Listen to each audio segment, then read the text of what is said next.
এমন সুন্দর জীবন, এমন সুন্দর যৌবন, আহা শক্তির টাইমটা, জীবনের সক্ষমতার সময়। ছোটবেলা তো ভাইয়া দুর্বল, বৃদ্ধ বয়সটাও দুর্বল। তোমাদের অনেক কিশোর নওজোয়ান একজনের গায়েও চাদর নাই, কিন্তু মুরব্বী সবগুলোর গায়ে চাদর। দেখো চাকায়া, এই চাচারা তো আমার সব পরিচিত চাচা।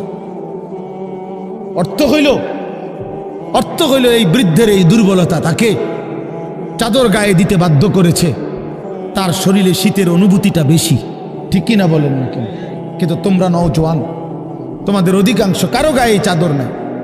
তোমরা দেখো ভাইয়া, আমার গায়ে কোনো চাদরই নাই।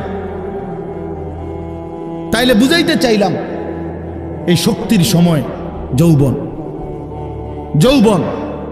যুবক চাইলে পাহাড় কাইটা সমান করতে পারবে, যুবক চাইলে সাগর নদী মাটি দিয়ে ভরাট করে দিতে পারে। একটা এলাকার যুবক ছেলেরা যদি চায়, সবার হাতে হাতে মদের বোতল পৌঁছাই দিতে পারবে। একটা সমাজের ছেলেরা যদি চায়, সবার হাতে হাতে নামাজের মুসল্লাও তুলে দিতে পারবে। অতএব ছেলেরা, তোমরা যারা যুবক আয়োজন করছো, আমি তোমরা উৎসাহ দেই, একটু আগাও, এখানে থাইমা যাইও না। একটা মাহফিল করছি, এক ফোটলা বিরিয়ানি খাওয়াই দিছি, খালাস না বন্ধু, একটু আগাও। তোমরা আবার বসো, যে কয়জনে মাহফিলের আয়োজন করছো তোমরা আবার বসো, যে আমরা কেমনে আটটু ভালো হইতে পারি, আটটু চরিত্রবান হইতে পারি, আমরা কেমনে নিজেরা নামাজ ধরতে পারি। একটু যদি হিম্মত করো যুবক, ইনশাআল্লাহ ভালো হবে। শনিবার দিন আমি আমার মাদ্রাসায়, এই শনিবারে সকাল 10টা থেকে বিকাল 4:30 পর্যন্ত, এইবারই প্রথমবার আমি আলাদা 16 বছর থেকে 30 বছরের নিচে যাদের বয়স, এই কিশোর যুবকদের জন্য আলাদা ইসলাহি মজলিসের আয়োজন করছিলাম। আমার শায়েখ আল্লামা মুফতি মুশতাকুর নবী সাহেব বয়ান করছেন, আল্লামা মুফতি আমজাদ হুসাইন সাহেব বয়ান করছেন, হজরত মাওলানা মুফতি ইউসুফ বিন ইকবাল বয়ান করছেন, আমাদের কুমিল্লা ক্যান্টনমেন্টের বড় একজন শিশু বিশেষজ্ঞ ডাক্তার মিজানুর রহমান, উনি বয়ান করছেন, আমি নিজে কিছু কথা বলছি। প্রায় 600 ছেলে এন্ট্রিভুক্ত আসছে, এখানে উপস্থিত হয়েছে 600। সন্দ্বীপে, চট্টগ্রামে আমরা প্রতি বছর সন্দ্বীপ যাই, সেখানে 4টা-5টা ছেলে ফজরের নামাজের জন্য, তারা বন্ধু, কলেজের ছেলে, 4-5 জন ছেলে মাত্র। ওরা একদিন সিদ্ধান্ত নিছিল, ওরা সবসময় ফজরের নামাজ পড়তো, তো ওরা একদিন সিদ্ধান্ত নিছে যে ফজরের পরে তারা সন্দ্বীপ তো সাগরের পারে, তো সাগরের পারে হাঁটতো তারা। তো তারা একদিন সিদ্ধান্ত নিছিল আজ থেকে 1 বছর আগে, যে আমরা সকালবেলা না হাইটা চলো আমরা বন্ধুদেরকে ফজরের জন্য জাগাই, ফজরের ক্যাম্পেইন করি, ফজরের জন্য গণসংযোগ করি। এই 4-5 জন ছেলে উদ্যোগ নিয়ে শুরু করছে। ঠিক 1 বছরের মেহনতে এই গত নভেম্বর, 24 সালের নভেম্বরে আমি গেছি মাহফিলে, ওইখানে তারা আমার লিস্টেড, ফজরের পরে আমি তাদের জন্য আলাদা বয়ান করছি, তাদের আলাদা মাহফিল হয়েছে ফজরের পরে। মানে রাইতে আমি যেই প্যান্ডেলে ওয়াজ করছি, ওই প্যান্ডেলটা তারা সকালের জন্য আবার ভাড়া নিছে। বুঝেন না এই কথা? আমি ওখানে ছিলাম, আর ওখানে রাত্রে আসা যায় না, ওইটা সন্দ্বীপে স্পিড বোট দিয়ে আইতে যাইতে হয়, তো রাইতে আওয়ানোর সিস্টেম নাই, থাকতে হয়। এই জন্য ফজরের পরে আবার বয়ান করছি 1.5 ঘন্টা। তো ওরা, আমি বললাম এত ভোরে ছেলেরা আইবুনি, কয় হুজুর আসবেন ইনশাআল্লাহ, আপনি দেখেন। তারা আমারে দেখাইছে কাগজে কলমে লিস্টেড করা, প্রায় 4,500 ছেলে এখন ফজরের নামাজ জামাতে পড়ে। যুবক চাইলে কি না পারে, যুবক চাইলে ভাঙতে পারে, যুবক চাইলে গড়তে পারে, যুবক চাইলে বুলডোজার দিয়ে সমান করে লাইতে পারে, সমান করে ফেলতে পারে। আবার সেই ভাঙার উপরে যুবক চাইলে গড়তেও পারে। আল্লাহ তাআলা নওজোয়ানের শরীরে অসম্ভব হিম্মত দান করছে, অসম্ভব হিম্মত। এই জন্য বাপ, আমি যুবক যারা, তাদেরকে উৎসাহিত করলাম। মহান আল্লাহ পাক রব্বুল আলামিন আমাদেরকে বলছেন, আমি তোমাদের ইমানদার, ইমান নিলাম, আমি ইমান দিছি বান্দা, আমি গত বছর যখন তাবলিগের সফরে ছিলাম দিনাজপুর জেলায়, গত বছর আগস্ট মাসে ৭২ বছর বয়স্ক একজন হিন্দু লোককে কালেমার দাওয়াত দিছিলাম। ওনার 2 ছেলে মুসলমান। ওনারে আমি 2.5 ঘন্টা কালেমার দাওয়াত দিছি। আমরা 3 জন আলেম মিলে কত অনুনয় বিনয় করছি, কাকুতি মিনতি করছি, কাঁদছি, চোখের পানি ফেলছি। একটা বার চাচা কালেমা পড়েন, আপনার ছেলে মুসলমান, ছেলের বউ মুসলমান, আপনার নাতি নাতনি সব মুসলমান, আপনি এখনো বসে আছেন কেন? আহা, এই ৭২ বছর হয়ে গেছে। বুড়া মিয়া কয় আমি ওটা বলবো না, পড়বো। বলে নাই। আমি আমার সাথীদের কাছে, আমার 26 জন সাথী নিয়ে চিল্লায় গেছি। 16 জন আলেম, এক চিল্লা সফরে 950 মানুষ আল্লাহর রাস্তায় বের হয়েছে চিল্লার জন্য। আলহামদুলিল্লাহ, আল্লাহই করাইছে। তো বলতেছিলাম, আমি সাথীদের কাছে এসে বলছিলাম যে দেখেন ৭২ বছর বয়স হয়ে গেছে, এক আল্লাহর বান্দা, তার জবান দিয়া কোনোদিন তার মালিকের নামটা বের হয়। আমারে আপনারে আল্লাহ তাআলা কত বড় তৌফিক দিছে যে আমরা কত হাজারবার, লক্ষবার কালেমা লা ইলাহা ইল্লাল্লাহ মুহাম্মাদুর রাসূলুল্লাহ এটা যে আমরা পড়তে পারি, পড়তে পারছি, এই সৌভাগ্যের কৃতজ্ঞতা কি? এটা যদি আল্লাহ আমগো জবান দিয়ে কোনোদিন না বলাইতো। কথা বলে না বাপ, এই ছেলেরা মিয়া, এই আব্বাস যারা নামাজ পড়ো না, আরে না ফরমান, তুই যদি হিন্দুর ঘরে জন্ম নিতে, তুই যদি ইহুদির ঘরে জন্ম নিতে, তুই যদি খ্রিস্টানের ঘরে জন্ম নিতি, বেটা কি হতো জীবন যদি কোনোদিন কালেমার আহ্বান না শুনতা? তুমি তো মুসলমানের ঘরে জন্ম নিয়া এভাবে ইমানকে ফেলে দিলা। মুসলমানের ঘরে জন্ম নিয়ে এভাবে নামাজকে প্রত্যাখ্যান করলা। ছি ছি ছি ছি, তোমারে দেখে তো হিন্দুও হাসবে, তোমারে দেখে তো ইহুদিও হাসবে, তোমারে দেখে তো খ্রিস্টানও হাসবে, যে দেখছো হয় নাকি শ্রেষ্ঠ জাতি, ওদের ধর্ম নাকি শ্রেষ্ঠ ধর্ম, ওদের ধর্ম কোরআন নাকি শ্রেষ্ঠ কিতাব, ওদের শ্রেষ্ঠ ধর্ম ওদেরই পছন্দ হয় না, ওদের শ্রেষ্ঠ কিতাব ওরাই পড়তে পারে না। তো এটা কিসের শ্রেষ্ঠ? কথা বলেন না।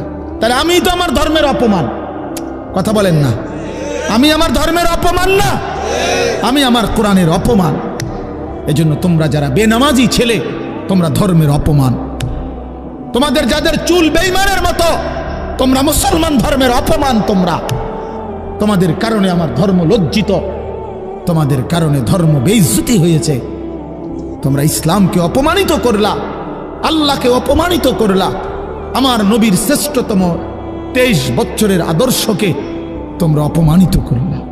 এই অপমানের বিচার আল্লাহ করবে, মনে রাখো, ছেড়ে দিবে না বাপ। আল্লাহ কোরআনে বলছে, বান্দা আমি 1 সেকেন্ড ছাড়বো না, আমি হিসাব নিব। তুমি আমারে কি মনে করছো বান্দা? বাদুগা খাওয়াইছি দেখিয়া তুমি মনে করছো আমি মাতি না? হ্যাঁ, কিটা মনে করছো? এ পেশাব পায়খানার ভাত তুমি মনে করছো আমি কিছুই বলবো না, কিছুই বলবো না। তুমি জানো না ফেরাউনকে শোয়াইছে কে? তুমি জানো না কারুনকে শোয়াই দিছে কে? তুমি জানো না নমরুদ সাদ্দাতকে নিশ্চিহ্ন করে দিয়েছে কে? তুমি শোনো নাই? তুমি আন্দাজ করো নাই আমি আল্লাহ কেমন? এই পৃথিবীর কত অবাধ্য জাতিকে আমি আল্লাহ ধ্বংস করে দিয়েছি, শোনো নাই?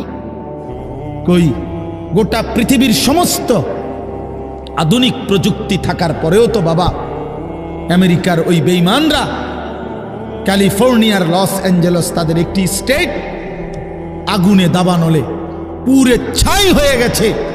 লক্ষ লক্ষ কোটি কোটি মিলিয়ন বিলিয়ন ডলারের এক এক বিল্ডিং। আপনারা মুরব্বীরা মিলিয়ন বিলিয়ন ডলার কি তাই বুঝতেন না? কয়টা আপনি 1 মিলিয়ন বিলিয়ন ডলার কত টাকা? কমপক্ষে 300 টাকার বেশি। মানে আপনি এটি বুঝতেন না, টেহাইডি এটান বুঝতেন না। কথা বুঝছেন কিনা? হ্যাঁ, আমরা কিতাবে পড়ছি এক বুজুর্গকে, হ্যাঁ, একটা জিনিস দামি ওনার কাছে ছিল, তো ওনার কাছে বলছি এটা আপনি বিক্রি করে দেন। কত মূল্য? উনি বলছে 100 দিরহাম, 100 টাকা। তখন উনি যখন বিক্রি করে দিছে, ওনারে 100 দিরহাম দিছে, তো অন্য কেউ ওনারে পরে বলছে, হায় হায় জনাব, আপনি তো বহুত বড় ঠকছেন, মাত্র 100 টাকা দাম চাইলেন, এটার দাম তো আরো অনেক। তো উনি বলছেন, আল্লাহর কসম, 100 টাকার উপরে, 100 দিরহামের উপরে কোনো সংখ্যা আছে? আমার তো এটা জানা নেই, আমার তো এর উপরে কিছু জানা নাই। হ্যাঁ, আমার মেজো বোনের বিয়ে যখন হয়েছিল, মেজো বোন, আমি তখন প্রাইমারি শেষ করে মাদ্রাসায় ভর্তি হয়েছি, এই সময় আমার বোনের বিয়ে হয়েছে। তো বোন জামাই যখন ওই আগে ছোটবেলায় বিয়ের দিন বোন জামাই যখন আসছে, তখন শরবত খাওয়াইছি যে গেইটে নাকি, তখন কিছু টাকা দিতে হয় না, যে শরবত খাওয়ায় তারে। তো আমারে 100টা টাকা দিছে উনি প্রথম। তো এগুলা নাকি ওনার কাছে আরো টাকা ছিল, তো এগুলো ওই আর একটু সাফাসাফি করলে আরো দেয়, আরো কিছু দেয়, না মানলে আরো দেয়, এমনি এমনি নিয়ম ছিল।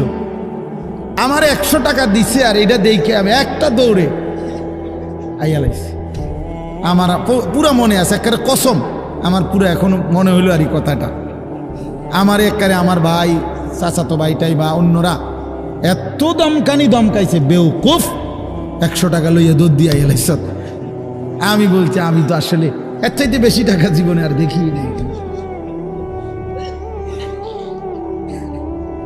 তো বলতে চাইলাম, হাজার হাজার কোটি কোটি মিলিয়ন ডলারের এই বাড়ি ভবন, এগুলো পৃথিবীর সর্বাধুনিক প্রযুক্তি দিয়ে, অত্যাধুনিক প্রযুক্তি থাকা সত্ত্বেও, আধুনিক সরঞ্জামাদি থাকার পরেও বাপ আল্লাহর দেওয়া আযাবে আগুনে যখন জ্বলছে, এই কয়দিন হইল, কোনো বেঈমানে 1 সেকেন্ডের জন্য আগুন নিভাইতে পারে নাই। 14,000 ফায়ার সার্ভিস কর্মী একসাথে আপনার পানি দিছে, আরো বাড়ে, আগুন আরো বাড়ছে। তার মানে বোঝা গেল বাবা, পৃথিবীর কারো শক্তি মূলত কোনো শক্তি না, আল্লাহর শক্তির সামনে, আল্লাহর ফায়সালার সামনে। আল্লাহ যদি ভালো রাখে তাইলেই ভালো থাকা। হ্যাঁ, আপনার টাকা তো আছে 1000 কোটি টাকা, কিন্তু আপনার ফেডে অসুখ, আপনি টেহা দিয়ে কিনবেন। আপনার টাকা তো আছে লক্ষ কোটি টাকা, কিন্তু আপনার তো ডায়াবেটিস, আপনি কিনবেন টাকা দিয়ে কি করবেন? আপনি 7 রাজার ধন হইলেও কি লাভ হবে আপনার? এই জন্য আমি অনুরোধ করছি, আমরা মুমিন, আল্লাহ আমাদেরকে বলছে এটাই কথা, সকলেই আল্লাহর কথা শুনবে এটা জরুরি না, এবং সবার সৌভাগ্য হবে এটাও জরুরি না। আসমানের ফয়সালা, আল্লাহ তাআলার ফয়সালা। আল্লাহর কথা বলতে পারা এটাও সৌভাগ্য, শুনতে পারা এটাও সৌভাগ্য, ইন্তেজাম করতে পারা এটাও সৌভাগ্য। যালিকা ফাদলুল্লাহি ইউতিহি মান ইয়াশা। আল্লাহ তাআলা বলছেন এটা আল্লাহ তাআলার ফজল, অনুগ্রহ, দয়া, তিনি যাকে ইচ্ছে করেন দিয়ে থাকেন, তিনি যাকে ইচ্ছে। হযরতে বেলাল রাদিয়াল্লাহু তাআলা আনহু, ওনার বাড়ি মক্কা মদিনা না, অনেক দূরে, কিন্তু উনি মুসলমান হয়েছেন, সাহাবী হয়েছেন। হযরতে হুযাইফা নবীজির সাহাবী, ওনার বাড়ি মক্কা মদিনা না, ইয়ামান, উনি মুসলমান হয়েছে, সাহাবী হয়েছে। হযরতে সালমান, ওনার বাড়ি মক্কা মদিনা না, ওনার বাড়ি ইরান, পারস্য, তো উনি সেখান থেকে আল্লাহ আনাইছে, উনি কালেমাওয়ালা হয়েছে। হযরত আবু হুরায়রা রাদিয়াল্লাহু তাআলা, বিখ্যাত সাহাবী, সবাই নাম জানে, আবু হুরায়রার নাম সবাই জানেন না? উনিও কিন্তু মক্কা মদিনার মানুষ না, উনি দাউস গোত্র, এটা অনেক দূরের, কিন্তু সেখান থেকে আল্লাহ ওনাকে আনাইয়া মুসলমান হয়েছেন, সাহাবী হয়েছেন। কিন্তু আবু জেহেল বাড়ির কাছে, আল্লাহর ঘর কাবার সবচেয়ে কাছে, সর্বপ্রথম বাড়ি যার কাবা ঘরের পরে আবু জেহেলের বাড়ি। জানেন এটা? আবু জাহেলের ঘরের আগে কারো ঘর নেই, কারো ঘর ছিল না। নবীজির ঘরও আরো পিছনে ছিল, সবার ঘর পিছনে। কাবা ঘরের সবচেয়ে নিকটতম প্রতিবেশী ছিল আবু জাহেল। তো কি হয়েছে এতে? কিন্তু বদনসিব, আবুল আহাব কাছে ছিল, বঞ্চিত।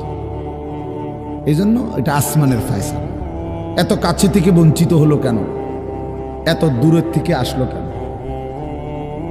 বুঝছেন না হিসাবটা? তাহলে মূলত ফয়সালাটা কার? ইউতিহি মান ইয়াশা। আল্লাহ বলছেন আমার অনুগ্রহ, আমার দয়া আমি যাকে ইচ্ছে করে দিয়ে থাকি, আমি যাকে ইচ্ছে করে দিয়ে থাকি। এই জন্য বললাম আর কি, আমি সবাই শুনতে পারবে, শুনবে এটা জরুরি না। আল্লাহ যাকে পছন্দ করে, ইচ্ছে করে, তাকে আল্লাহ তাআলা দ্বীনের বুঝ দান করে। হাদিসের মধ্যে আছে মান ইউরিদিল্লাহু বিহি খায়রান ইউফাক্কিহু ফিদ্দীন। আল্লাহ যার ভালো চান, কল্যাণ করতে চান, তাকেই আল্লাহ তাআলা দ্বীনের বুঝ দান করে, দ্বীনের বুঝ দান করে। নবীজি বলেন ইজা আরাদাল্লাহু বিআবদিন খায়রান ইস্তা'মালাহু। আল্লাহ যখন তার কোনো বান্দার ব্যাপারে ভালোর ফয়সালা করে, তো আল্লাহ তাআলা তাকে কাজে লাগান। সাহাবীরা জিজ্ঞেস করছে কিভাবে কাজে লাগায়? কাইফা ইস্তা'মিলুহু, হে আল্লাহর রাসূল আল্লাহ তাকে কাজে লাগান কিভাবে? তো নবীজি বলেন ইউওয়াফিকুহু লিআমালিন ক্বাবলাল মাউত। আল্লাহ যাকে ভালো চান তাকে মৃত্যুর আগে আগে নেক আমল করার তৌফিক দান করেন। এটাই তারে কাজে লাগাইছে যে ঠিক আছে তোমারই দিয়ে আমি আমার সিজদা দেওয়াবো, তোমারই দিয়ে আমি আমার ঘরের খেদমত নেব, তোমারই দিয়ে আমি আমার কোরআনের খেদমত নেব। আল্লাহ তাকে আমলের তৌফিক দিয়ে থাকেন। তাইলে এই জন্য বললাম, এটা সব সময় মনে রাখবে, আল্লাহর দেওয়া তৌফিক ছাড়া বান্দা নামাজ পড়তে পারে না। বাত আল্লাহ সবাইকে খাওয়ায়, সেজদা আল্লাহ সবাইকে দিয়ে দেওয়ায় না।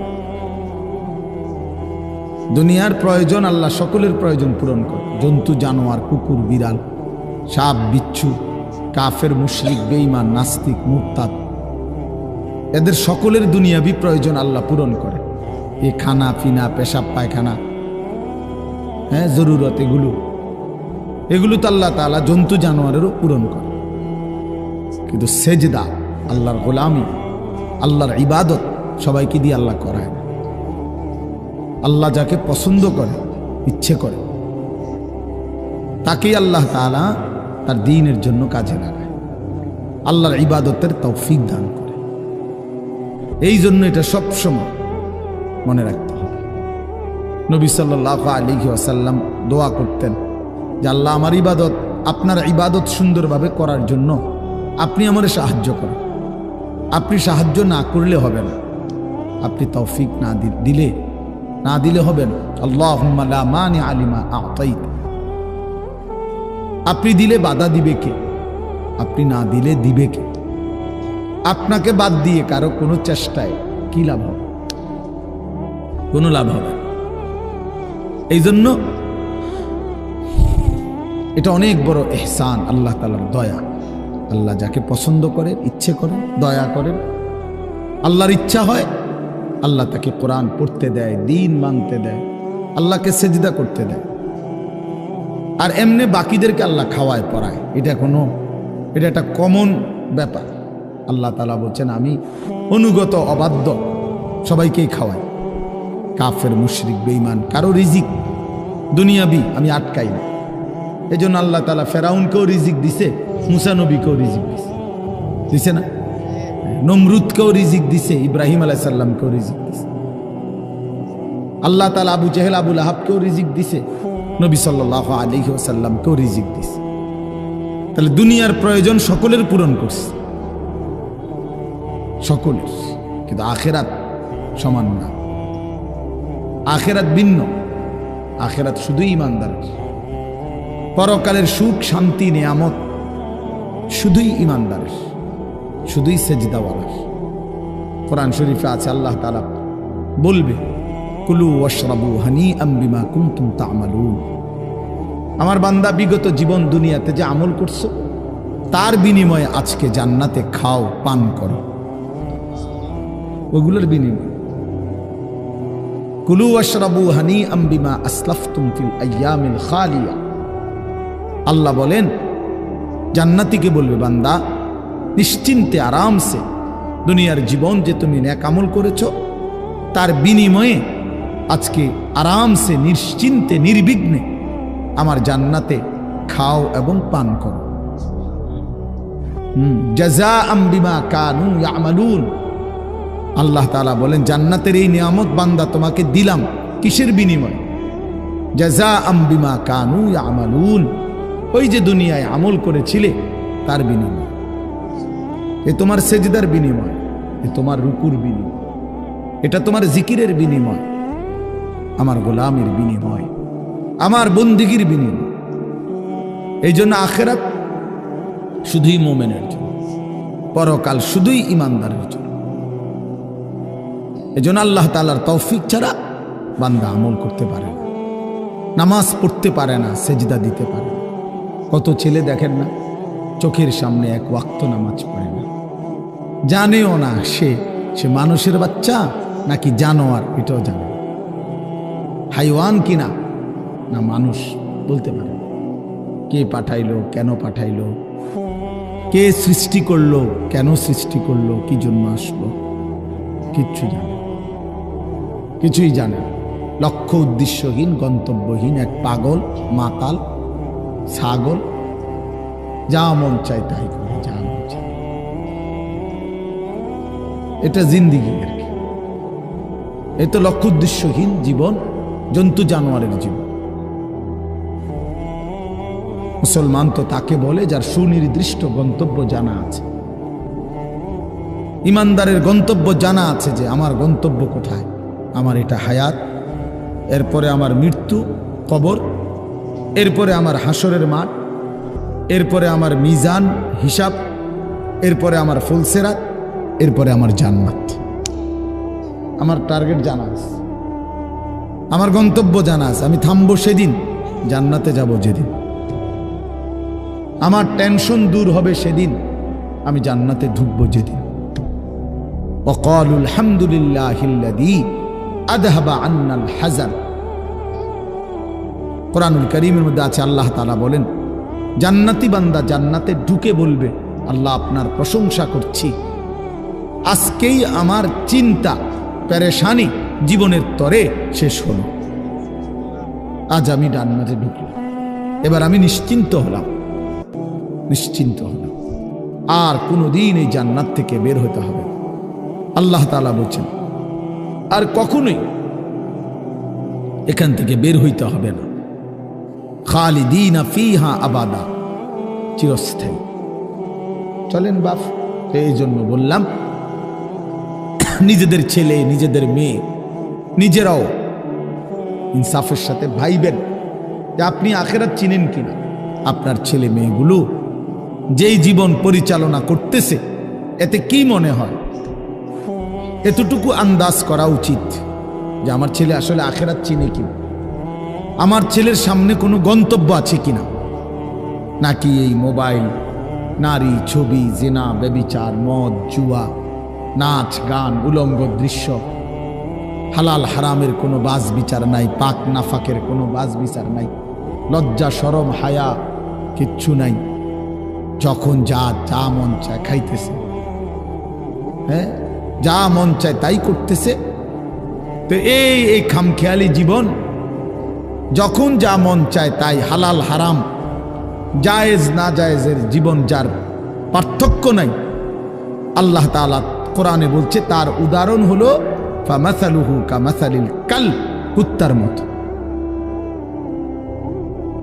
হ্যাঁ, এটা কোরআন শরীফের আয়াত। ওই জীবন কুত্তার জীবন, কুকুরের জীবন। এজন্য আমি সবসময় এটা বুঝি, বেনামাজির জিন্দেগি কুত্তার জিন্দেগি। এই ফজরের নামাজ না পড়ে যে জানোয়ারগুলো ঘুমায় থাকে, এগুলা কুকুরের জিন্দেগি। খালাস। এই সুদখোরগুলো যে জিন্দেগি কাটায়, এগুলো কুকুরের জিন্দেগি। এই হারামখোরগুলো যে জীবন কাটায় এটা জানোয়ারের জীবন। কোরআন শরীফের আয়াত এটা। ওয়াত্তাবাআ হাওয়াহু ফামাসালুহু কামাসালিল কালব। আল্লাহ বলছে মনের ইচ্ছা মতো যে চলে, আল্লাহর হুকুমের পরোয়া করে না, হালাল হারাম এর পার্থক্য যে মানে না, আল্লাহ বলছে তার উদাহরণ কামাসালিল কালব, কুত্তার মতো, কুকুরের মতো। ইন তাহমিল আলাইহি ইয়ালহাস আও তাতরুকহু ইয়ালহাস। আল্লাহ বলছে কুকুরের স্বভাব, দৌড়ানি দিল জিব্বা লম্বা করে হাঁফায়, ছেড়ে দিল দাঁড়ায়া দাঁড়ায়া জিব্বা লম্বা করে হাঁফায়, জিব্বা লম্বা করে হাঁফায়, এমন করে। এ কুকুরের স্বভাব। পেলেও অতৃপ্ত, না পেলেও অতৃপ্ত, থাকলেও অশান্তি, না থাকলেও অশান্তি। কারণ হারাম করছে, নাফরমান যে, আল্লাহর অবাধ্য যে, পাক নাফাক, হালাল হারাম। যার কাছে সুদ আর ব্যবসা একই রকম মনে হয় সে কি মানুষ নাকি?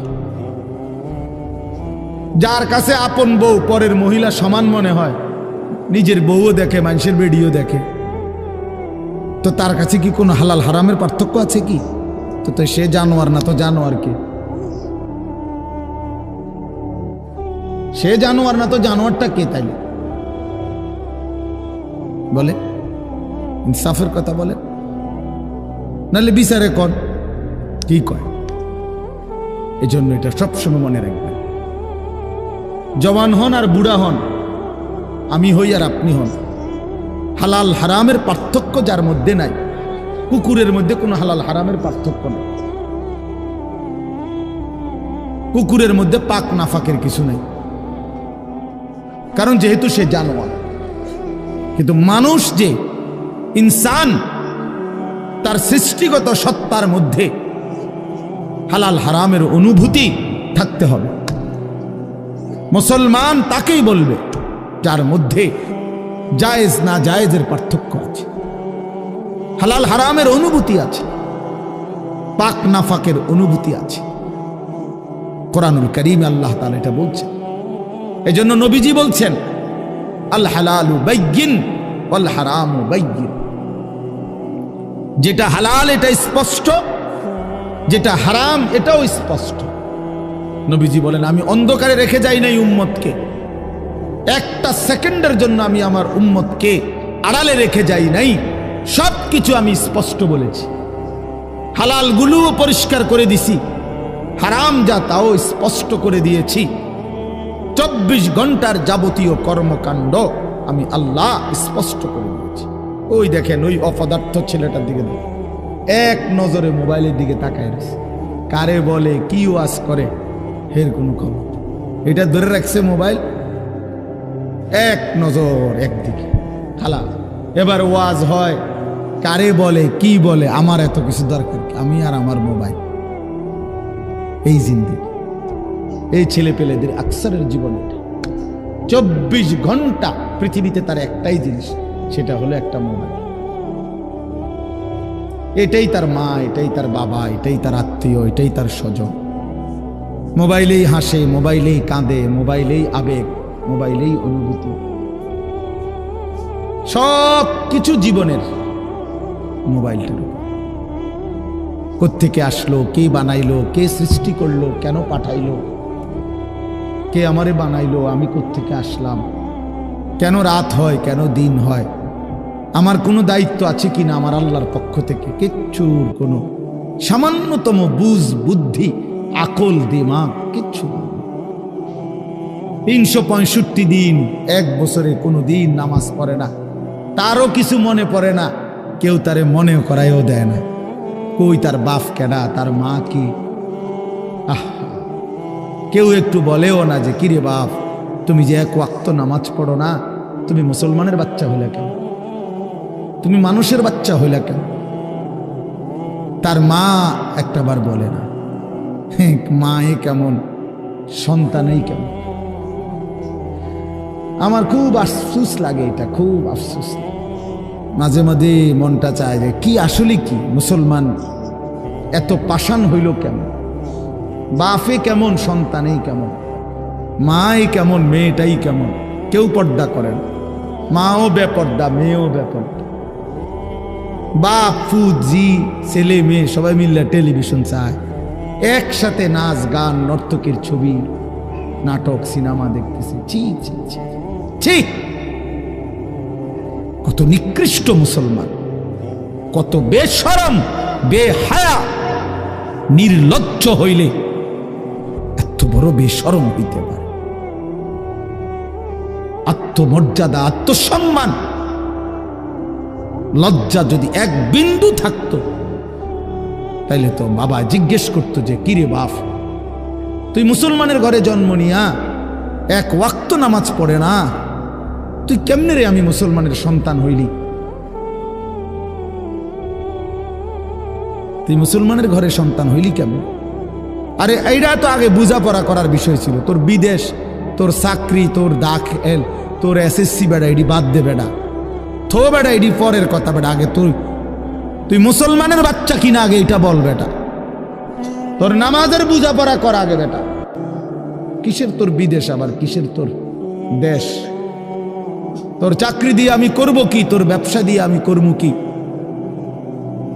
তোর উপার্জন খাইয়া আমি করবো কি বেটা? তুই তো হারাম কর, তো নাফরমান। এতটুকু যদি বিবেক বাবার না থাকে, সেটা কেমন বাপ? এ কেমন অভিভাবক? এ কেমন মুসলমান মা বাবা যাদের হৃদয়ে এই কথা আসলো না? আপনার তো উচিত ছিল আগে এই বুঝাপড়া করা। আগে ছেলের সাথেই বুঝাপড়া করেন। তুই মুসলমানের বাচ্চা কিনা আগে এটা বল। মুসলমানের বাচ্চা 16 বৎসরে এক ওয়াক্ত নামাজ ছাড়া থাকে কেন? কথা বলেন, ইনসাফ কি বলে? ইনসাফের কথা বলেন, বিচারের কথা বলেন। ছেলেগুলোকে আপনারা এভাবে ছেড়ে দিলেন, আর তোমরা ছেলেরাও বাবা এভাবে নষ্ট হয়ে গেল। অনাদরে, অবহেলায় এমন সুন্দর জীবন, এমন সুন্দর যৌবন, শরীর, স্বাস্থ্য সব শেষ করে দিলাম। একবারও মনে পড়লো না তোমারও তো শেষ আছে বাপ। রাত যেমন ভোর হয়, দিন যেমন রাত হয়, তোমারও হায়াতও একদিন শেষ হয়। প্রতি ঘন্টা, মিনিট, সেকেন্ড যায় মানে তোমার হায়াত যায়, আমার হায়াত যায়, ঠিক না? তো আল্লাহ আমাদেরকে বুঝ দান করেন। এজন্য বাপ আমরা ভাবা উচিত, আমাদের এটা ফিকির করা উচিত। ছোটরাও, বড়রাও, মাঝ বয়সীরাও, এত লাগাম ছাড়া মানুষ হয় না। মুসলমানের জীবন এত বড় জন্তু জানোয়ারের মতো হওয়ার কথা না বাবা। হ্যাঁ, গুনাহ হইতে পারে, গুনাহ আমারও আছে, আপনাদেরও আছে, গুনাহ হইতে পারে, হবে। সেটা হলো হুঁচট খাওয়া। মানে চলার পথে আমি 10 কিলো পথ হাঁটলাম, আমি 30 কিলো পথ গেছি এক জায়গা থেকে আরেক জায়গায়। তো এই চলার পথে হয়তো একবার আধবার পড়ে যাইতে পারি, পিছলা খাইতে পারি, ঠিক আছে, এটা হইতে পারে। কিন্তু আমি বুঝি 30 কিলোমিটার একেবারেই পড়ে রইলাম, পিছলা খাইয়া রইলাম, তাহলে ভুল আমার হইতে পারে, গুনাহ আমার হইতে পারে।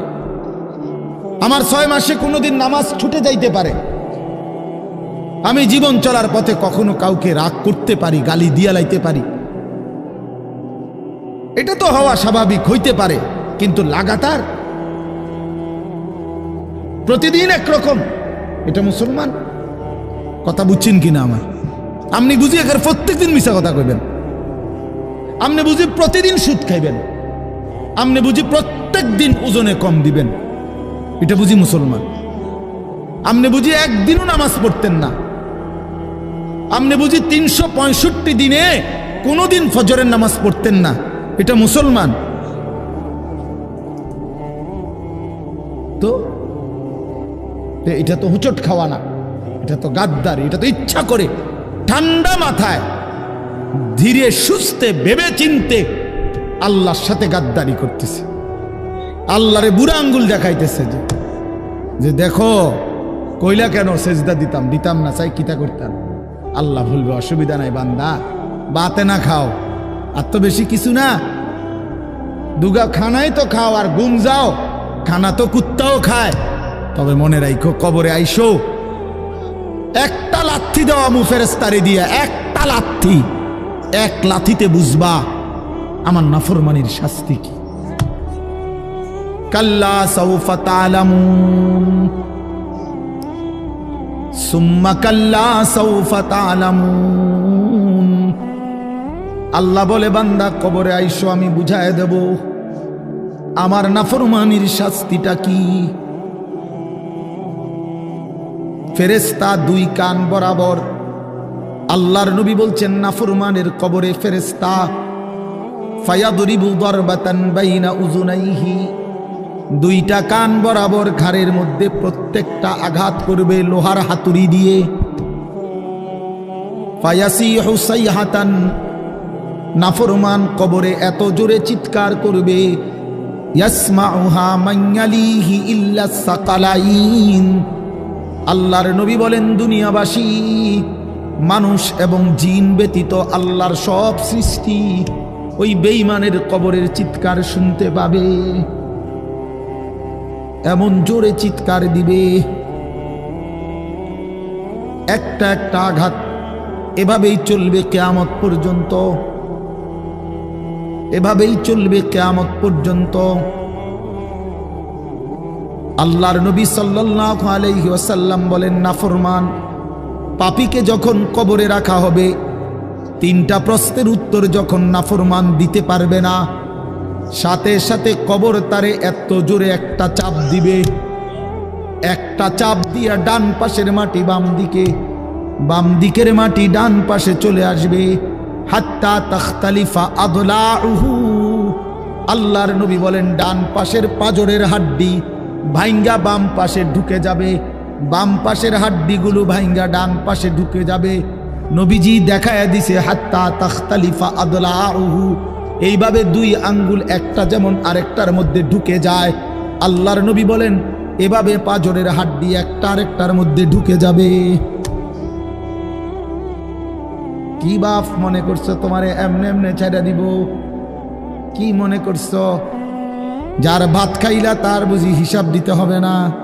কি মনে করছো মুফত এটা? হ্যাঁ, কার পানি পান করেছো, কার ভাত খেয়েছো, কার আসমান, কার জমিন, কার চন্দ্র, কার সূর্য ব্যবহার করেছো বান্দা? কার এটা? তোমার আব্বার? শরীরটা তোমার বাপের নি, চোখ নাক কান তো তোমার আল্লাহর। আলাম নাজআল লাহু আইনাইন ওয়া লিসানান ওয়া শাফাতাইন। আল্লাহ বলে বলো না বান্দা আমি কি দুইটা চোখ দেই নাই? ওহ বাবা কথা কই, আমি কি জিহ্বাটা দেই নাই? আমি কি দুইটা ঠোঁট দেই নাই? তো উত্তরে কি বলবেন যে না দেন নাই? কি বলবেন? কথা বলেন। এই কথা বলার হিম্মত আছে কারো যে আল্লাহ আপনি চোখ দেন নাই, আপনি ঠোঁট দেন নাই? কারো সাহস আছে কিনা এটা বলার? তাইলে আল্লাহই তো দিয়েছেন। আলাম নুসিহ জিসমাকা, হাদিসে আছে নবীজি বলেন আল্লাহ জিজ্ঞেস করবে হাসরের মাঠে বান্দা বলো না আমি কি তোমার শরীরটা সুস্থ রাখি নাই? ওয়া নুরভিকা মিনাল মা, আমি কি প্রতিবার তৃষ্ণার্ত অবস্থায় তোমারে আমি আল্লাহ তো আমি কি পানি পান করাই নাই? আমি তো পানি পান করিয়েছিলাম, আমি তো তৃষ্ণা নিবারণ করেছিলাম, আমি তো ক্ষুধার চাহিদা পূরণ করেছিলাম, আমি তো কায়নাতের সূর্য চন্দ্র আলো বাতাস দিয়েছিলাম। ওয়াজআলনা নাওমাকুম সুবাতা, আল্লাহ বলে সারাদিনের ক্লান্তি দূর করার জন্য রাত্রি গভীরের ঘুম আমি আল্লাহই তো বানিয়েছি। ওয়াজআলনাল লাইলা লিবাসা, অন্ধকার কালো চাদর দিয়ে ঢেকে পৃথিবীটাকে অন্ধকারাচ্ছন্ন করে দিয়েছি আমি আল্লাহই তোমার ঘুমের উপযুক্ত পরিবেশের জন্যে। আবার দিনের বেলা আলোকিত করে দিয়েছি তোমার উপার্জনের সুবিধার জন্যে। রাতে তুমি ঘুমাইবার জন্য অন্ধকার করে দিয়েছি। দিনে তুমি রোজগার করবা এই জন্য আলোকিত করে দিয়েছি। সুবহানাল্লাহ। ওয়াজআলনান নাহারা মাআশা, উপার্জনের জন্য দিন বানিয়েছি, ঘুমাইবার জন্য রাত বানিয়েছি। ওয়াজআলনা সিরাজান ওয়াহাজা, একটা উজ্জ্বল সূর্য আমি আল্লাহই বানিয়েছি। وأنزلنا من المعصرات ماء ثجاجا, জমাট বাঁধা মেঘ থেকে আমি আল্লাহ অঝোর ধারায় বৃষ্টি নামিয়েছি। এই জমিনটাকে সিক্ত নরম করেছি, ছোট্ট ছোট্ট ছিদ্র বানিয়েছি। তোমার অনাদরে ফেলে দেওয়া দানা আমি আল্লাহ কুদরতি স্বয়ংক্রিয় মেশিন দিয়ে আমি আল্লাহ জমিনের নিচে আমি নিয়ে এসেছি। কয়দিন পরে আবার আমি আল্লাহ সেই ছোট্ট দানা থেকে নতুন গাছ বের করে দিয়েছি।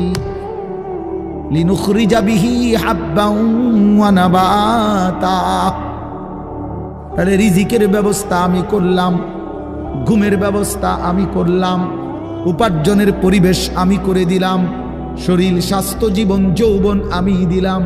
আমি কেন সেজদা পেলাম না? আল্লাহ যদি বলে বান্দা আমি কি অপরাধ করলাম, আমি তোমারে এত কিছু দিয়ে আমি কি অন্যায়টা করলাম যেই অপরাধের কারণে তুমি আমারে সেজদা দিলা না? কি বলবা যুবক? নাফরমান যুবক কি বলবা? অসভ্য যুবক যে নামাজ পড়ো না, হাইওয়ান তুমি কি বলবা? তুমি মানুষ না জানোয়ার? বেনামাজি তুই মানুষ না জানোয়ার? বল, মানুষ না জানোয়ার বল বেটা। অনেক বেহায়া এখনো হাসে এইখানে, এত বড় অসভ্য বেহায়া, এই বেহায়া এখনো হাসে। চিন্তা করছো নি? হ্যাঁ, এত বড়, এত নির্লজ্জ, এত বড় অসভ্য যে এখনো হাসে। অর্থ হইল আমারই কয়, বুঝেন নাই? বুঝতেছে সে আমারই কয়। আহ আহ, আমার মনে হয় কুকুর রে কইলে কুকুর মাথা নামাইলে। আহা, আমাদের সন্তানদের হালাত কত নাজুক, চিন্তা করে দেখে। মুসলিম সমাজে বসবাস করে, বাপ মুসলমান, মা মুসলমান, চারিদিকে মসজিদ, চারিদিকে মাদ্রাসা, কত দাড়িওয়ালা, টুপিওয়ালা, পাঞ্জাবিওয়ালা। প্রতিদিন মসজিদের মিনারা থেকে উচ্চ কণ্ঠে মাইকের হর্ন দিয়ে আজান হইতেছে।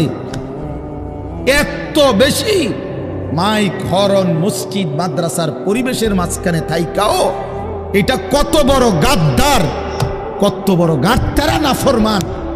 এত সুন্দর চারদিকে মসজিদ, মাদ্রাসা, আলেম ওলামা, দাড়ি টুপি, মাদ্রাসার পরিবেশের ভেতরে থাইকাও জানোয়ারে একটা সেজদা দেয় না। কত বড় নিকৃষ্ট জানোয়ার, চিন্তা করছে। এই বাপ, এমন সন্তান পাইলা কবরে যাই আফসোস ছাড়ার কিচ্ছু নেই। আজকে যদি এই আফ্রিকার জঙ্গলে থাকতো তাহলে হয়তো যে বাবা এত বড় আফ্রিকার জঙ্গলে ছিলাম যেখানে কোনো দিন কোনো আজান হয় নাই, যেখানে কোনো মসজিদ দেখি নাই, মাদ্রাসা দেখি নাই, আল্লাহ চিনব কোত্থেকে?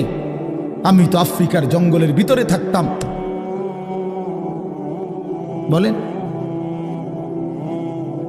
একটা ছেলে বলেন, এই ছেলেগুলো বেনামাজি যে ছেলেগুলো, এদেরকে জিজ্ঞাসা করেন যে বাবা তুই কি আল্লাহ চিনলি না, না রাসূল চিনলি না?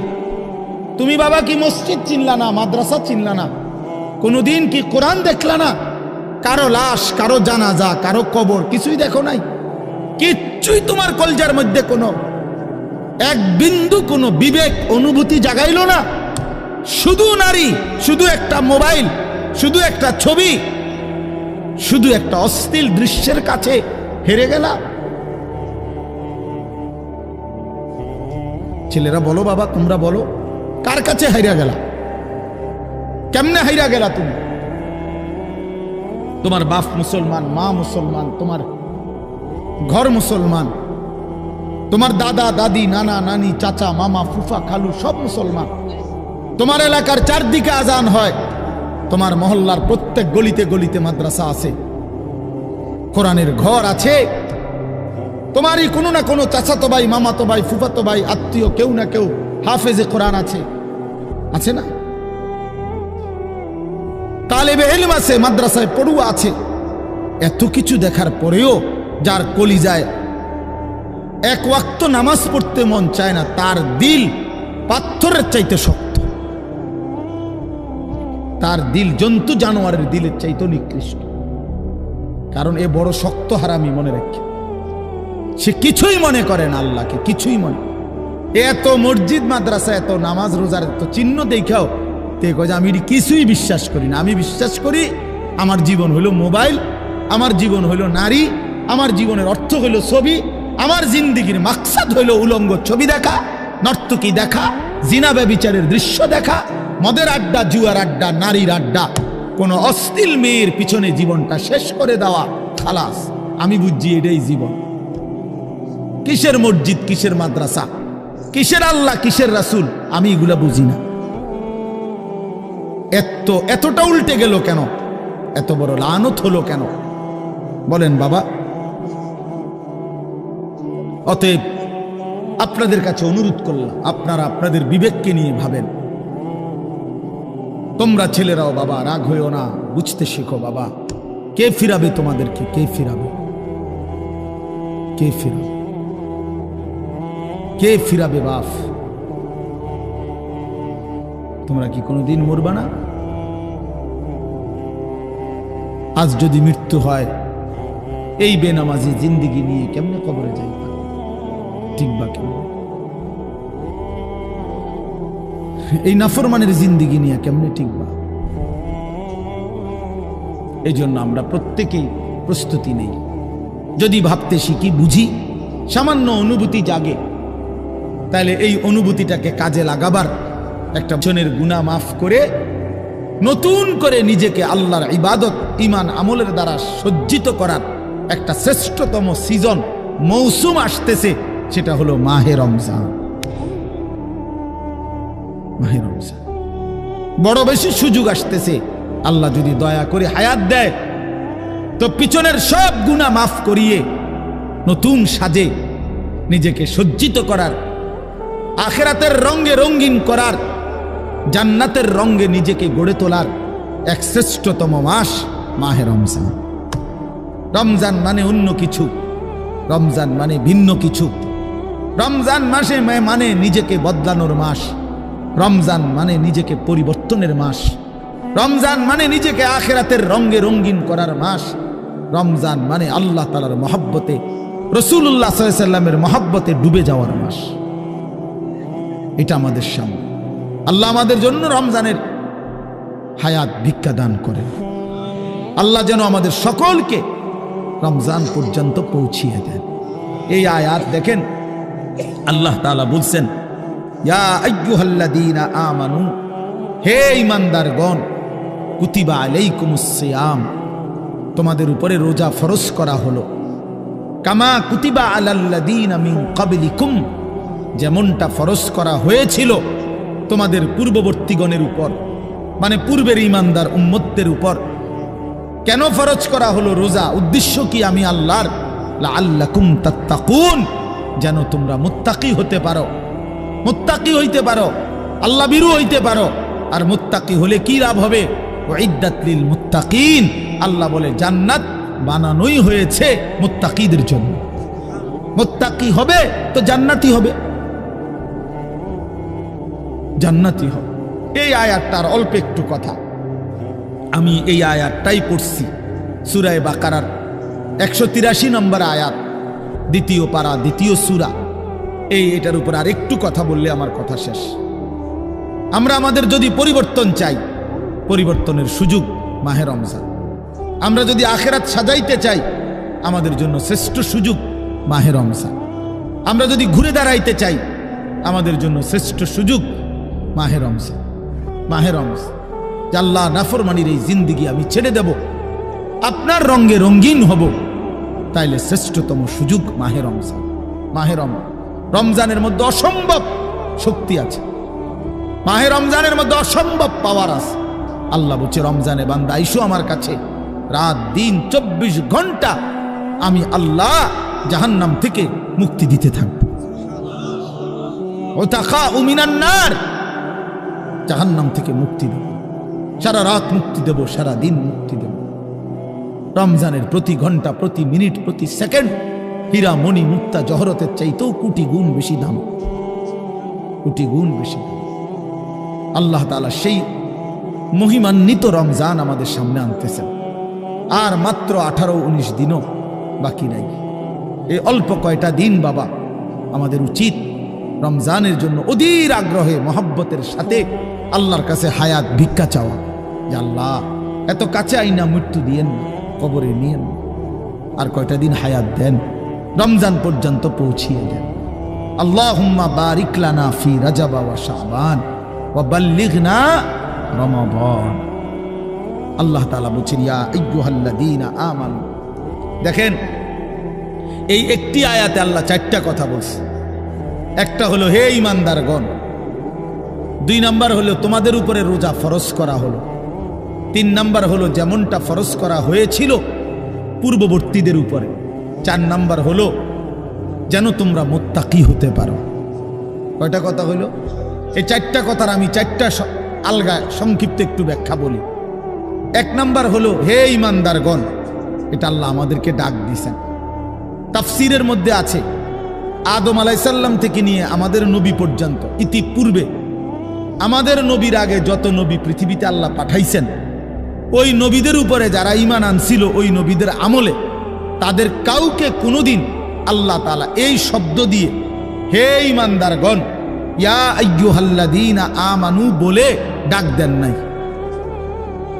আগে সর্বপ্রথম আমাদের নবী, আখিরি নবী, আল্লাহর বন্ধু, আমাদের নবীর ভালোবাসায় আল্লাহ তাআলা বলছে, বন্ধু, বিগত কোন নবীর ঈমানদার উম্মতকে আমি যেই শব্দে ডাকি নাই, এই প্রথম আপনার ভালোবাসায় আপনার ঈমানদার উম্মতকে আমি ইয়া আইয়ুহাল্লাযীনা আমানু এই নতুন শব্দে ডাক দিলাম। হে ঈমানদারগণ, হে ঈমানদার, তোমরা আমার। তাফসীর ইবনে কাসিরের মধ্যে আছে, যে ঈমানদার সে আল্লাহর বন্ধু, যে মুমিন সে কার বন্ধু? আল্লাহর বন্ধু।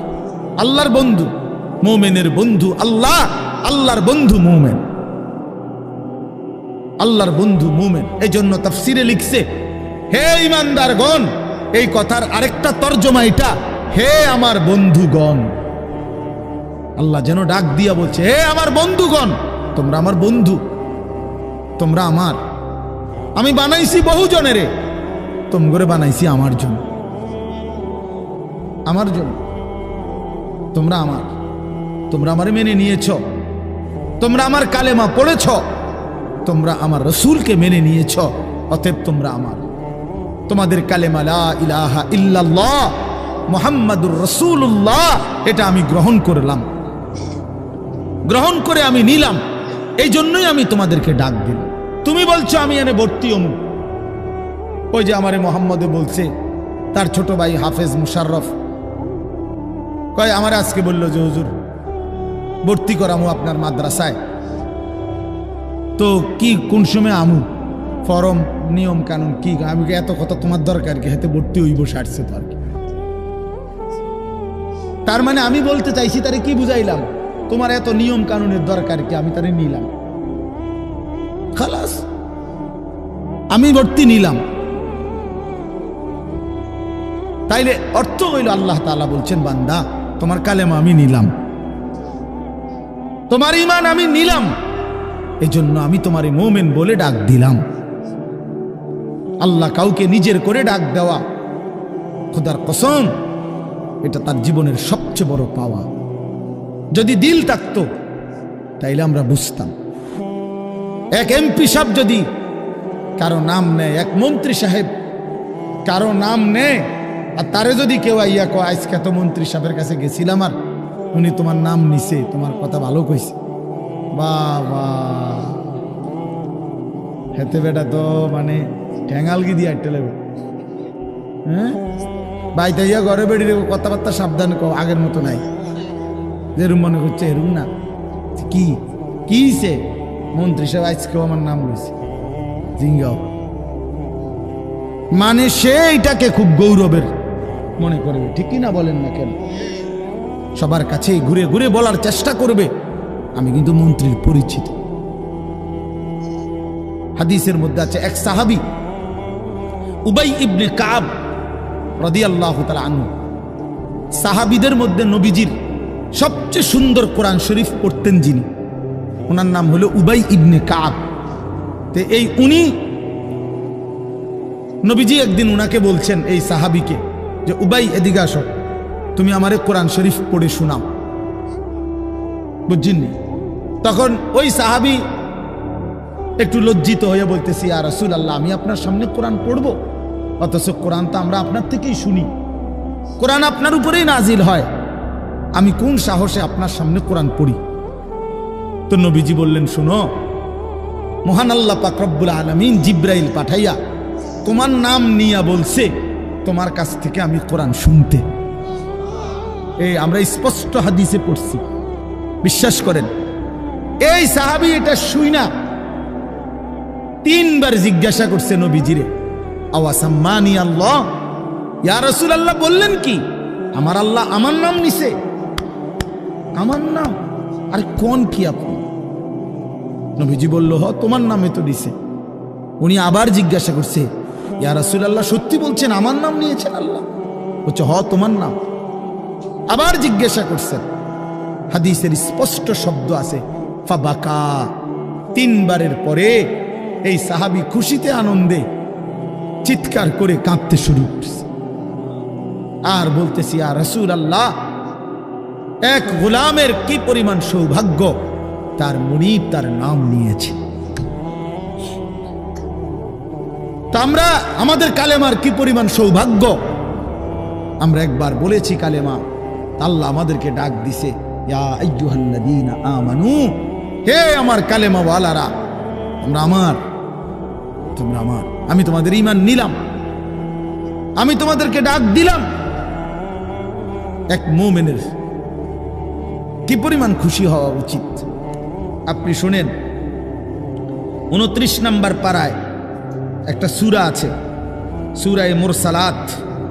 এই যে এর আগে একটা সূরা আছে সূরায়ে দাহার, কোরআনুল কারীমের 76 নম্বর সূরা, 2 পৃষ্ঠাওয়ালা ছোট সূরা। এই সূরাটার মধ্যে জান্নাতের বর্ণনা সবচেয়ে সুন্দর, মানে জান্নাতের বর্ণনা হৃদয় কারা এই সূরাতে আছে। এই সূরাটা যেদিন নবীজির উপরে নাজিল হয়েছে সেদিন নবীজির সামনে একজন কালো রঙের সাহাবী বসা ছিলেন, ওয়া ইনদাহু রাজুলুন আসওয়াদ, কালো একজন রঙের সাহাবী বসা ছিল, উনি বসা ছিলেন। এই সময় এই সূরাটা নাজিল হয়েছে, নবীজি উনাগরে শুনাইছে সূরাটা। তো এই সূরার মধ্যে জান্নাতের এমন হৃদয়গ্রাহী বর্ণনা, এই সাহাবীটা সামনে যিনি বসা কালো রঙের সহজ সরল সাহাবী, উনি এই সূরা এটা শুইনা জান্নাতের আশায় খুশিতে একটা চিৎকার দিছে, এক চিৎকারে হাদিসে আছে উনি ওইখানেই ইন্তেকাল করছে এখানে। তখন আল্লাহর নবী বলেন, ওয়াল্লাহি লাকাদ আখরাজা নাফসা সাহিবিকুমুশ শাওকু ইলাল জান্নাহ। নবী বলেন, আল্লাহর কসম, জান্নাতের প্রবল আকাঙ্ক্ষায় তোমাদের বন্ধু জীবন দিয়ে দিল। निकल जाए दम तेरे कदमों के नीचे, यही दिल की हसरत, यही दिल की आरज़ू है। এটা উর্দু শের আর কি, অর্থ হলো, হে প্রিয়তম, তোমার পায়ের নিচে জীবন দিলাম, জান দিয়ে দিলাম। আর এটাই ছিল আমার সারা জিন্দেগীর তামান্না, দিলের আকাঙ্ক্ষা, যে তোমার জন্য আমি জীবন দেব, আর সেটাই দিয়ে দিলাম। নিকল যায় দম তেরে কদমু কে নিচে, তোমার কদমের নিচে আমার জান গেল। এহি দিল কি হাসরত, এটাই ছিল দিলের আকাঙ্ক্ষা। এজন্য আজকে ছেলেরা কোথায় জীবন শেষ করে দিচ্ছ? এমন সুন্দর জীবন, এমন সুন্দর যৌবন, আহা, শক্তির টাইমটা, জীবনের সক্ষমতার সময়। ছোটবেলা তো ভাইয়া দুর্বল, বৃদ্ধ বয়সটাও দুর্বল। তোমাদের অনেক কিশোর নওজোয়ান একজনের গায়েও চাদর নাই, কিন্তু মুরব্বী সবগুলোর গায়ে চাদর। দেখো চাকায়া, এই চাচারা তো আমার সব পরিচিত চাচা। অর্থ হইল এই বৃদ্ধের এই দুর্বলতা তাকে চাদর গায়ে দিতে বাধ্য করেছে। তার শরীরে শীতের অনুভূতিটা বেশি, ঠিক কিনা বলেন না কেন? কিন্তু তোমরা নওজোয়ান, তোমাদের অধিকাংশ কারো গায়ে চাদর নাই। তোমরা দেখো ভাইয়া, আমার গায়ে কোনো চাদরই নাই। তাইলে বুঝাইতে চাইলাম এই শক্তির সময় যৌবন। যুবক চাইলে পাহাড় কাইটা সমান করতে পারবে। যুবক চাইলে সাগর নদী মাটি দিয়ে ভরাট করে দিতে পারে। একটা এলাকার যুবক ছেলেরা যদি চায়, সবার হাতে হাতে মদের বোতল পৌঁছাই দিতে পারবে। একটা সমাজের ছেলেরা যদি চায়, সবার হাতে হাতে নামাজের মুসল্লাও তুলে দিতে পারবে। অতএব ছেলেরা, তোমরা যারা যুবক আয়োজন করছো, আমি তোমাদের উৎসাহ দেই, একটু আগাও। এখানে থাইমা যাইও না। একটা মাহফিল করছি, এক ফোটলা বিরিয়ানি খাওয়াই দিছি, খালাস না বন্ধু, একটু আগাও। তোমরা আবার বসো, যে কয়জনে মাহফিলের আয়োজন করছো তোমরা আবার বসো, যে আমরা কেমনে একটু ভালো হইতে পারি, একটু চরিত্রবান হইতে পারি, আমরা কেমনে নিজেরা নামাজ ধরতে পারি। একটু যদি হিম্মত করো যুবক, ইনশাআল্লাহ ভালো হবে। শনিবার দিন আমি আমার মাদ্রাসায় এই শনিবারে সকাল 10টা থেকে বিকাল 4:30 পর্যন্ত, এইবারই প্রথমবার আমি আলাদা 16 বছর থেকে 30 বছরের নিচে যাদের বয়স, এই কিশোর যুবকদের জন্য আলাদা ইসলাহি মজলিসের আয়োজন করছিলাম। আমার শায়েখ আল্লামা মুফতি মুশতাকুর নবী সাহেব বয়ান করছেন, আল্লামা মুফতি আমজাদ হোসাইন সাহেব বয়ান করছেন, হজরত মাওলানা মুফতি ইউসুফ বিন ইকবাল বয়ান করছেন, আমাদের কুমিল্লা ক্যান্টনমেন্টের বড় একজন শিশু বিশেষজ্ঞ ডাক্তার মিজানুর রহমান উনি বয়ান করছেন, আমি নিজে কিছু কথা বলছি। প্রায় 600 ছেলে এন্ট্রিভুক্ত আসছে, এখানে উপস্থিত হয়েছে 600। সন্দ্বীপে, চট্টগ্রামে আমরা প্রতি বছর সন্দ্বীপ যাই, সেখানে 4টা-5টা ছেলে ফজরের নামাজের জন্য, তারা বন্ধু কলেজের ছেলে, 4-5 জন ছেলে মাত্র। ওরা একদিন সিদ্ধান্ত নিছিল, ওরা সবসময় ফজরের নামাজ পড়তো, তো ওরা একদিন সিদ্ধান্ত নিছে যে ফজরের পরে তারা সন্দ্বীপ তো সাগরের পারে, তো সাগরের পারে হাঁটতো তারা। তো তারা একদিন সিদ্ধান্ত নিছিল আজ থেকে 1 বছর আগে, যে আমরা সকালবেলা না হাইটা চলো আমরা বন্ধুদেরকে ফজরের জন্য জাগাই, ফজরের ক্যাম্পেইন করি, ফজরের জন্য গণসংযোগ করি। এই 4-5 জন ছেলে উদ্যোগ নিয়ে শুরু করছে। ঠিক 1 বছরের মেহনতে এই গত নভেম্বর, 24 সালের নভেম্বরে আমি গেছি মাহফিলে, ওইখানে তারা আমার লিস্টেড। ফজরের পরে আমি তাদের জন্য আলাদা বয়ান করছি, তাদের আলাদা মাহফিল হয়েছে ফজরের পরে। মানে রাতে আমি যেই প্যান্ডেলে ওয়াজ করছি, ওই প্যান্ডেলটা তারা সকালের জন্য আবার ভাড়া নিছে। বুঝেন না এই কথা? আমি ওখানে ছিলাম, আর ওখানে রাত্রে আসা যায় না, ওইটা সন্দ্বীপে স্পিড বোট দিয়ে আইতে যাইতে হয়, তো রাইতে আওয়ানোর সিস্টেম নেই, থাকতে হয়। এই জন্য ফজরের পরে আবার বয়ান করছি 1.5 ঘন্টা। তো ওরা, আমি বললাম এত ভোরে ছেলেরা আইবুনি, কয় হুজুর আসবে ইনশাল্লাহ, আপনি দেখেন। তারা আমারে দেখাইছে কাগজে কলমে লিস্টেড করা প্রায় 4,500 ছেলে এখন ফজরের নামাজ জামাতে। যুবক চাইলে কি না পারে, যুবক চাইলে ভাঙতে পারে, যুবক চাইলে গড়তে পারে, যুবক চাইলে বুলডোজার দিয়ে সমান করে লাইতে পারে, সমান করে ফেলতে। আবার সেই ভাঙার উপরে যুবক চাইলে গড়তেও পারে। আল্লাহ তাআলা নওজোয়ানের শরীরে অসম্ভব হিম্মত দান করছে, অসম্ভব হিম্মত। এই জন্য বাপ, আমি যুবক যারা, তাদেরকে উৎসাহিত করলাম। মহান আল্লাহ পাক রব্বুল আলামিন আমাদেরকে বলছেন, আমি তোমাদের ইমানদার, ইমান নিলাম, আমি ইমান দিছি বান্দা। আমি গত বছর যখন তাবলীগের সফরে ছিলাম দিনাজপুর জেলায়, গত বছর আগস্ট মাসে 72 বছর বয়স্ক একজন হিন্দু লোককে কালেমার দাওয়াত দিছিলাম। ওনার 2 ছেলে মুসলমান, ওনারে আমি 2.5 ঘন্টা কালেমার দাওয়াত দিছি। আমরা 3 জন আলেম মিলে কত অনুনয় বিনয় করছি, কাকুতি মিনতি করছি, কাঁদছি, চোখের পানি ফেলছি। একটা বার চাচা কালেমা পড়েন, আপনার ছেলে মুসলমান, ছেলের বউ মুসলমান, আপনার নাতি নাতনি সব মুসলমান, আপনি এখনো বসে আছেন কেন? আহা, এই 72 বছর হয়ে গেছে। বুড়া মিয়া কয় আমি ওটা বলবো না। বলে নাই। আমি আমার সাথীদের কাছে, আমার 26 জন সাথী নিয়ে চিল্লায় গেছি, 16 জন আলেম, এক চিল্লা সফরে 950 মানুষ আল্লাহর রাস্তায় বের হয়েছে চিল্লার জন্য। আলহামদুলিল্লাহ, আল্লাহই করাইছে। তো বলতেছিলাম, আমি সাথীদের কাছে এসে বলছিলাম যে দেখেন, 72 বছর বয়স হয়ে গেছে, এক আল্লাহর বান্দা, তার জবান দিয়া কোনোদিন তার মালিকের নামটা বের হয়।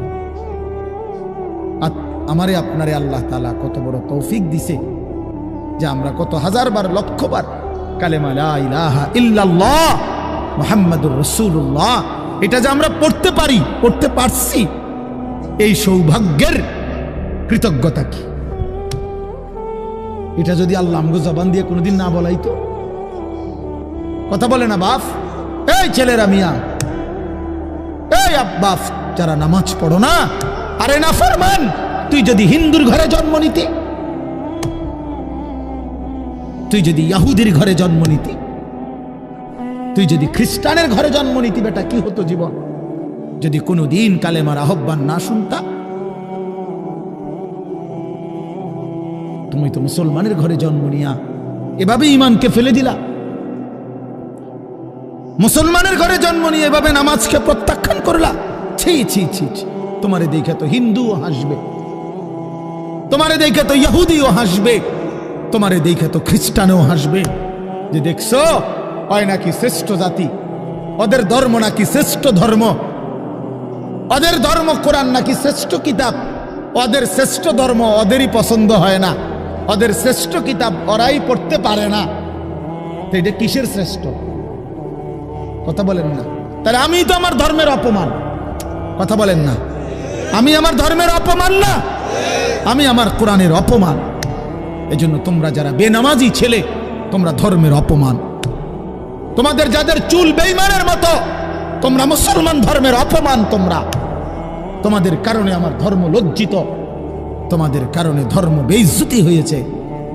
তোমরা ইসলামকে অপমানিত করলা, আল্লাহকে অপমানিত করলা, আমার নবীর শ্রেষ্ঠতম 23 বছরের আদর্শকে তোমরা অপমানিত করলা। এই অপমানের বিচার আল্লাহ করবে, মনে রাখো, ছেড়ে দিবে না বাপ। আল্লাহ কোরআনে বলছে, বান্দা আমি 1 সেকেন্ড ছাড়বো না, আমি হিসাব নিব। তুমি আমারে কি মনে করছো বান্দা? বাদুগা খাওয়াইছি দেখিয়া তুমি মনে করছো আমি মাতি না? হ্যাঁ, কিটা মনে করছো? এ পেশাব পায়খানার ভাত তুমি মনে করছো আমি কিছুই বলবো না, কিছুই বলবো না। তুমি জানো না ফেরাউনকে শোয়াইছে কে? তুমি জানো না কারুনকে শোয়াই দিছে কে? তুমি জানো না নমরুদ সাদ্দাতকে নিশ্চিহ্ন করে দিয়েছে কে? তুমি শোনো নাই? তুমি আন্দাজ করো নাই আমি আল্লাহ কেমন? এই পৃথিবীর কত অবাধ্য জাতিকে আমি আল্লাহ ধ্বংস করে দিয়েছি, শোনো নাই? কই, গোটা পৃথিবীর সমস্ত আধুনিক প্রযুক্তি থাকার পরেও তো বাবা আমেরিকার ওই বেঈমানরা, ক্যালিফোর্নিয়ার লস অ্যাঞ্জেলস তাদের একটি স্টেট আগুনে দাবানলে পুরে ছাই হয়ে গেছে। লক্ষ লক্ষ কোটি কোটি মিলিয়ন বিলিয়ন ডলারের এক এক বিল্ডিং। আপনারা মুরব্বীরা মিলিয়ন বিলিয়ন ডলার কি তাই বুঝতেন না? কয়টা আপনি 1 মিলিয়ন বিলিয়ন ডলার কত টাকা? কমপক্ষে 300 টাকার বেশি। মানে আপনি এটি বুঝতেন না, টেহাইডি এটা বুঝতেন না। কথা বুঝছেন কিনা? হ্যাঁ, আমরা কিতাবে পড়ছি এক বুজুর্গকে, হ্যাঁ, একটা জিনিস দামি ওনার কাছে ছিল, তো ওনার কাছে বলছি এটা আপনি বিক্রি করে দেন। কত মূল্য? উনি বলছে 100 দিরহাম, 100 টাকা। তখন উনি যখন বিক্রি করে দিছে, ওনার 100 দিরহাম দিছে। তো অন্য কেউ ওনারে পরে বলছে, হায় হায় জনাব, আপনি তো বহুত বড় ঠকছেন, মাত্র 100 টাকা দাম চাইলেন, এটার দাম তো আরো অনেক। তো উনি বলছেন, আল্লাহর কসম, 100 টাকার উপরে, 100 দিরহামের উপরে কোনো সংখ্যা আছে আমার তো এটা জানা নেই, আমার তো এর উপরে কিছু জানা নাই।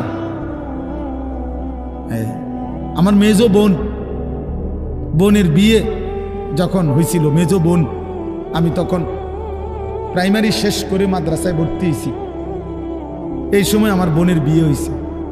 তো বোন জামাই যখন ওই আগে ছোটবেলায় বিয়ের দিন বোন জামাই যখন আসছে, তখন শরবত খাওয়াইছি যে গেইটে নাকি, তখন কিছু টাকা দিতে হয় না, যে শরবত খাওয়ায় তারে। তো আমারে 100টা টাকা দিছে উনি প্রথম। তো এগুলা নাকি ওনার কাছে আরো টাকা ছিল, তো ওই আরো একটু সাফাসাফি করলে আরো দেয়, আরো কিছু দেয়, না মানলে আরো দেয়, এমনি এমনি নিয়ম ছিল। আমার 100 টাকা দিছে, আর এটা দেখে আমি একটা দৌড়ে আইয়ালাইছি। আমার পুরা মনে আছে, একেবারে কসম, আমার পুরো এখনো মনে হইলো আর এই কথাটা। আমার একেবারে আমার ভাই, চাচাতো ভাইটাই বা অন্যরা এত দমকাইছে, বেউকুফ, 100 টাকা লইয়া দুধ দিয়ে আইয়ালাইছ। আমি বলছি, আমি তো আসলে এর চাইতে বেশি টাকা জীবনে আর দেখি নাই। তো বলতে চাইলাম, হাজার হাজার কোটি কোটি মিলিয়ন ডলারের এই বাড়ি ভবন, এগুলো পৃথিবীর সর্বাধুনিক প্রযুক্তি দিয়ে, অত্যাধুনিক প্রযুক্তি থাকা সত্ত্বেও, আধুনিক সরঞ্জামাদি থাকার পরেও বাফ আল্লাহর দেওয়া আযাবে আগুনে যখন জ্বলছে, এই কয়দিন হইল কোনো বেঈমানে 1 সেকেন্ডের জন্য আগুন নিভাইতে পারে নাই। 14,000 ফায়ার সার্ভিস কর্মী একসাথে আপনার পানি দিছে, আরো বাড়ে, আগুন আরো বাড়ছে। তার মানে বোঝা গেল বাবা, পৃথিবীর কারো শক্তি মূলত কোনো শক্তি না, আল্লাহর শক্তির সামনে, আল্লাহর ফয়সালার সামনে। আল্লাহ যদি ভালো রাখে তাইলেই ভালো থাকা। হ্যাঁ, আপনার টাকা তো আছে 1000 কোটি টাকা, কিন্তু আপনার ফেডে অসুখ, আপনি টেহা দিয়ে কিনবেন। আপনার টাকা তো আছে লক্ষ কোটি টাকা, কিন্তু আপনার তো ডায়াবেটিস, আপনি কিনবেন টাকা দিয়ে কি করবেন? আপনি 7 রাজার ধন হইলেও কি লাভ হবে আপনার? এই জন্য আমি অনুরোধ করছি, আমরা মুমিন, আল্লাহ আমাদেরকে বলছে এটাই কথা, তোমাদের উপরে আমি রোজা ফরজ করলাম, তোমরা আমার হুকুম মানো, তোমরা আমারে মানো বান্দা। রোজা মানে বিরত থাকা, সিয়াম মানে বিরত থাকা, তার মানে গুনাহ থেকে বাঁচো, হালাল বস্তু থেকে বাঁচো। আমি তোমাদেরকে হারাম তো হারামই, হারাম থেকে আবার ফিরাবো কেন? হারাম থেকে তো ফিরতে সারা বছরের জন্যই বলে দিছি। তো আমি রমজান মাসে তোমাদের 3টি হালাল খাবার হালাল ছিল, পানি হালাল ছিল, হালাল স্ত্রী হালাল ছিল। আমি রমজানের 30টা দিন, একটা মাসে তোমাদের জন্য খাদ্য, পানি, স্ত্রী, এই 3টা জিনিস হালাল বস্তু আমি হারাম করে দিলাম। যেন আমি বুঝাইতে চাইলাম যে দেখো, আমি আল্লাহ যেখানে হালালটাও হারাম করে দিলাম, সেখানে হারামটার প্রতি আমি আল্লাহর কি পরিমাণ ঘৃণা। যেখানে হালালটাই ছেড়ে দিতে বললাম, সেখানে হারামটা ধরে রাখার কোনো সুযোগ আছে? অতএব মিথ্যা, চুরি, ডাকাতি, জিনা, ব্যভিচার, মদ, জুয়া, নাচ, গান, সুদ, ঘুষ, মা বোনদের বেপর্দা জিন্দেগি ছেড়ে দেন, ছেড়ে দেন। একজন বুঝলে একজনই, কোনো অসুবিধা নাই, আমার কোনো আফসোস নাই।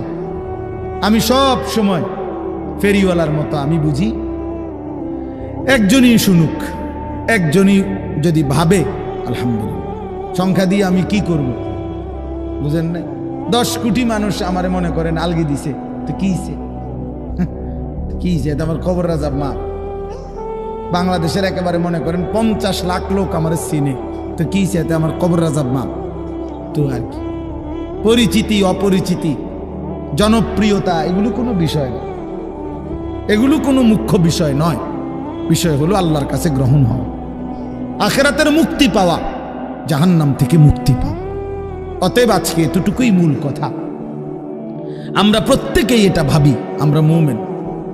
প্রিয় ভাই বলেন, আমরা এখানে যারা এখন বসছি রাত 12টা বাজে, আমার কথা শেষ, নীরবে একটা মিনিট ইনসাফের সাথে ছেলেরা বাবা বলো তুমি মুসলমান কিনা।